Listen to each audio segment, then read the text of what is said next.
पर्यज्ञीकरणा लक्षणोद्धारणा ग्राम प्रदक्षिणा धान्यादिवासा पंचविदे मंडपार्थना पंचविदनारोपणाख्यं शांति होम दिशा होम तत्वानानुसंधानात् सत्यानुसंधानाय होमाश्च कर्म करिष्यमानत्वसंगत्वेन सुनारोधभ्यभ्रं रुद्रभ्रम् अभ्युदयार्थं च श्री सदाशिवमुखोत्कीर्ण कारणवागमोक्तप्रकारेण श्री सदाशिवमयि पंचनवाचनं करिष्ये आदर्शशास्त्रकर्मकारिणं महागणाधिपतिं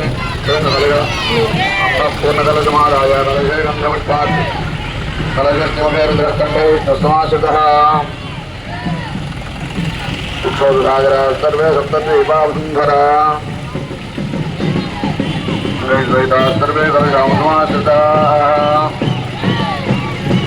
मुक्तैर्यज्ञेषु वर्धते।